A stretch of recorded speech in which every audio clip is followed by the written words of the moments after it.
ଆଜିର ପ୍ରସଙ୍ଗ ପରୀକ୍ଷା ସଂସ୍କାର କ୍ଷେତ୍ରରେ ପ୍ରମୁଖ ସରକାରୀ ପଦକ୍ଷେପ ଆଲେଖ୍ୟ ଆଞ୍ଚଳିକ ସମ୍ବାଦ ବିଭାଗ ଉପସ୍ଥାପନରେ ମୁଁ ସରିତା ସାହୁ। ଶିକ୍ଷା ବ୍ୟବସ୍ଥାରେ ପରୀକ୍ଷା ହେଉଛି ଛାତ୍ରଛାତ୍ରୀଙ୍କ ଜ୍ଞାନ ଦକ୍ଷତା ଏବଂ ମୂଲ୍ୟାଙ୍କନର ମୁଖ୍ୟ ମାପକାଠି। ଏହା ମଧ୍ୟ ହେଉଛି ଶିକ୍ଷା ବ୍ୟବସ୍ଥାର ଏକ ମେରୁଦଣ୍ଡ। ଛାତ୍ରଛାତ୍ରୀଙ୍କ ଭବିଷ୍ୟତ ଚାକିରି ଏବଂ ସାମାଜିକ ଅଗ୍ରଗତିରେ ଏହା ନିର୍ଣ୍ଣାୟକ ଭୂମିକା ଗ୍ରହଣ କରିଥାଏ। ପାରମ୍ପରିକ ଶିକ୍ଷା ପଦ୍ଧତିରେ ବ୍ୟାପକ ପରିବର୍ତ୍ତନ ଲକ୍ଷ୍ୟ ନେଇ ସରକାର ଜାତୀୟ ଶିକ୍ଷାନୀତି 2020 ପ୍ରଚଳନ କରିଛନ୍ତି। ଘୋଷା ପାଠରୁ ଦକ୍ଷତା ବିକାଶ ଆଡ଼କୁ ଏଥିରେ ପ୍ରାଧାନ୍ୟ ଦିଆଯାଇଛି।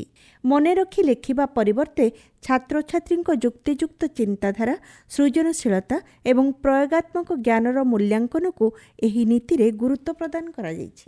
ପରୀକ୍ଷା ଚାପକୁ ହ୍ରାସ କରିବା ଲକ୍ଷ୍ୟ ନେଇ 10ମ ଏବଂ ଦ୍ୱାଦଶ ଶ୍ରେଣୀ ବୋର୍ଡ ପରୀକ୍ଷାରେ ବର୍ଷକୁ 2 ଥର ପରୀକ୍ଷା ଦେବାର ବିକଳ୍ପ ସୃଷ୍ଟି କରାଯାଇଛି।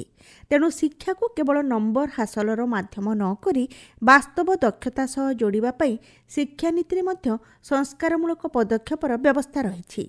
ଦେଶବ୍ୟାପୀ ମୂଲ୍ୟାଙ୍କନର ଏକ ନିର୍ଦ୍ଦିଷ୍ଟ ମାପଦଣ୍ଡ ନିର୍ଦ୍ଧାରଣ କରିବା ଲକ୍ଷ୍ୟ ନେଇ ପରଖ ଭଳି ଜାତୀୟ ମୂଲ୍ୟାଙ୍କନ କେନ୍ଦ୍ର ସ୍ଥାପନ କରାଯାଇଛି। ବିଭିନ୍ନ ରାଜ୍ୟ ଓ କେନ୍ଦ୍ରୀୟ ଶିକ୍ଷା ବୋର୍ଡଗୁଡ଼ିକ ମଧ୍ୟରେ ମୂଲ୍ୟାଙ୍କନର ସମାନତା ଏବଂ ମାନଦଣ୍ଡ ନିର୍ଦ୍ଧାରଣ କ୍ଷେତ୍ରରେ ଏହା କାର୍ଯ୍ୟ କରୁଛି। ତେବେ ସାମ୍ପ୍ରତିକ ପ୍ରଶ୍ନପତ୍ର ଲିକ୍ ଘଟଣା ତଥା ପରୀକ୍ଷା ପରିଚାଳନାରେ ଅନିୟମିତତା ଏକ ଆହ୍ୱାନ ସୃଷ୍ଟି କରିଛି।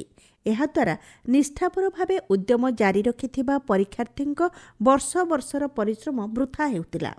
ପରୀକ୍ଷା ବାତିଲ ହେବା ଦ୍ୱାରା ଛାତ୍ରଛାତ୍ରୀଙ୍କ ଉପରେ ଆର୍ଥିକ ତଥା ମାନସିକ ଚାପ ପଡ଼ୁଥିଲା। ଏସବୁକୁ ଦୃଷ୍ଟିରେ ରଖି ପରୀକ୍ଷା ପରିଚାଳନାରେ ବ୍ୟାପକ ସଂସ୍କାର ଆଣିବା ଲକ୍ଷ୍ୟ ନେଇ ସରକାର ସାର୍ବଜନୀନ ପରୀକ୍ଷା ଅନ୍ୟାୟ ଉପାୟ ନିବାରଣ ସଂଶୋଧନ ବିଧେୟକ 2026 ପ୍ରସ୍ତୁତ କରିଛନ୍ତି। ଏହି ବିଧେୟକକୁ ଆଜି ଲୋକସଭାରେ ଆଗତ କରାଯାଇଛି। କାର୍ମିକ ସାଧାରଣ ଅଭିଯୋଗ ଓ ପେନ୍ସନ୍ ରାଷ୍ଟ୍ରମନ୍ତ୍ରୀ ଡକ୍ଟର ଜିତେନ୍ଦ୍ର ସିଂ ଏହାକୁ ଗୃହରେ ଆଗତ କରିଛନ୍ତି।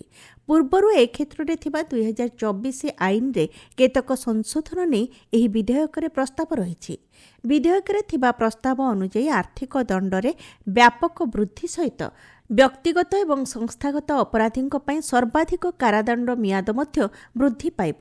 2 ମାସର ତଦନ୍ତ ସମୟସୀମା ସହିତ ନିର୍ଦ୍ଦିଷ୍ଟ ସ୍ୱତନ୍ତ୍ର ଫାଷ୍ଟ ଟ୍ରାକ୍ କୋର୍ଟ ମାଧ୍ୟମରେ ଏହି ମାମଲାଗୁଡ଼ିକର ବିଚାର କରାଯିବ। ସଂଗଠିତ ଅପରାଧ ନେଟୱାର୍କ ପାଇଁ 10 କୋଟି ଟଙ୍କା ପର୍ଯ୍ୟନ୍ତ ବ୍ୟାପକ ଆର୍ଥିକ ଦଣ୍ଡର ବ୍ୟବସ୍ଥା ରହିଛି। ଏହି ମାମଲାଗୁଡ଼ିକର ତଦନ୍ତ ସ୍ୱତନ୍ତ୍ର ତଦନ୍ତକାରୀ ବଳ STF ମାଧ୍ୟମରେ କରାଯିବ। ସ୍ଥାନୀୟ ପୁଲିସ କିମ୍ବା କେନ୍ଦ୍ରୀୟ ତଦନ୍ତକାରୀ ସଂସ୍ଥା ଅଥବା STF ମାଧ୍ୟମରେ ଏହି ମାମଲାର ତଦନ୍ତ କରାଗଲେ ମଧ୍ୟ ସମାପ୍ତ ପାଇଁ 60 ଦିନର ସମୟସୀମା ଧାର୍ଯ୍ୟ ହୋଇଛି। ଚାର୍ଜସିଟ୍ ଦାଖଲ ହେବାର 3 ମାସ ମଧ୍ୟରେ ବିଚାର ପ୍ରକ୍ରିୟା ଶେଷ ହେବ। ରାଜ୍ୟ ତଥା କେନ୍ଦ୍ରଶାସିତ ଅଞ୍ଚଳଗୁଡ଼ିକର ପ୍ରଶାସନ ଏହି ମାମଲାଗୁଡ଼ିକର ଦୈନିକ ଭିତ୍ତିକ ବିଚାର ପରିଚାଳନା ପାଇଁ ସ୍ୱତନ୍ତ୍ର କୋର୍ଟ ସ୍ଥାପନର ମଧ୍ୟ ପ୍ରସ୍ତାବ ରହିଛି। ହାଇକୋର୍ଟରେ ଏ ସଂକ୍ରାନ୍ତ ଅପିଲର ଶୁଣାଣି 2 ଜଣିଆ ବିଚାରପତିଙ୍କ ଖଣ୍ଡପୀଠରେ କରାଯିବା ସହ 3 ମାସ ମଧ୍ୟରେ ଏହାକୁ ଶେଷ କରିବା ନେଇ ପ୍ରସ୍ତାବ ରହିଛି। ଦୀର୍ଘ ଆଇନଗତ ବିଳମ୍ବକୁ ପ୍ରତିହତ କରିବା ନେଇ ଏହି ବିଧେୟକରେ ସ୍ୱତନ୍ତ୍ର ଧାରାର ବ୍ୟବସ୍ଥା ରହିଛି। ଏପରିକି ସ୍ପଷ୍ଟ ତଥା ବ୍ୟତିକ୍ରମିକ କାରଣ ନ ଥିଲେ ଏହି ମାମଲାଗୁଡ଼ିକରେ ସମୟ ପ୍ରଦାନ କରିବାକୁ ଅନୁମତି ମିଳିବ ନାହିଁ।